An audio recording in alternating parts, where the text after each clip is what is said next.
Good morning. आज माझी दिवसाची सुरुवात सकाळी 4 वाजता झाली होती. 4 वाजता उठले, तोंड इथे धुतलं आणि लागले होते डब्बा बनवायच्या तयारीला. तर आज होती डब्यामध्ये कांद्याची आणि टोमॅटोची चटणी आणि मग इथं मी पटकन कांदा इथे कट करून घेतला आणि घेतलं होतं पीठ मळायला. आणि मी उठले की लगेचच माही माझ्या मागं उठलेलीच असती.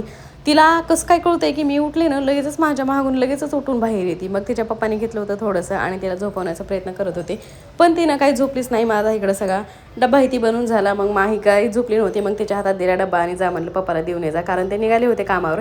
आणि पप्पा निघाले ना की आमचं हे चाललेलंच असते. पप्पाला किसी द्यायची, बाय करायचं, डब्बा द्यायचा हातात आणि जोपर्यंत ते खाली जात नाही तोपर्यंत त्यांना बाय करायलेली असते.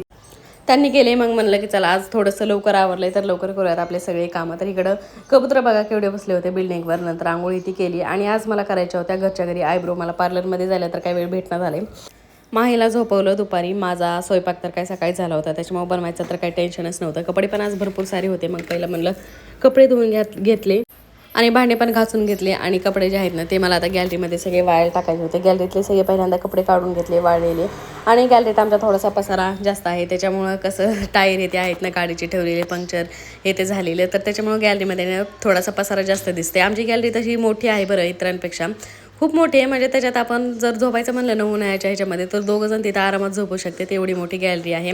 आणि आता करायच्या होत्या मला आयब्रो. तुम्हाला दाखवते माझ्या आयब्रो जे आहेत ना केवढ्या वाढलेल्या आहेत. मला पार्लरमध्ये जायला वेळच मिळत नाही. वेळ भेटतंय पण कसं ना, घरी माहीला एकटीला सोडून मी जाऊ शकत नाही आणि तिला घेऊन पण मी जाऊ शकत नाही, कारण तिनं तिथं कोणाकडे जाणारच नाही आणि ती रडणार झाली आणि मला ती आयब्रो व्यवस्थितपणे करूच देणार नाही. घाई गडबडीत होणार ते सगळं. मग त्याच्यामुळं नकोच म्हणलं की आपण घरच्या घरीच करूयात. मग इथं दोरा इथे घेतला होता मी. आणि कधी कधी मला ना जर टाईम नसेल ना भेटत की पार्लरमध्ये जाण्यासाठी, तर ते मी घरीच.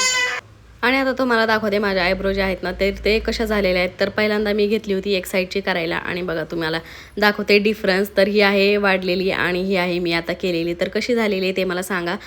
तर चला आजच्या व्हिडिओमध्ये एवढेच. व्हिडिओ आवडल्यास लाईक करा, चॅनलला सबस्क्राईब करा. भेटू आपण अशाच एका नवीन व्हिडिओमध्ये. तोपर्यंत बाय बाय.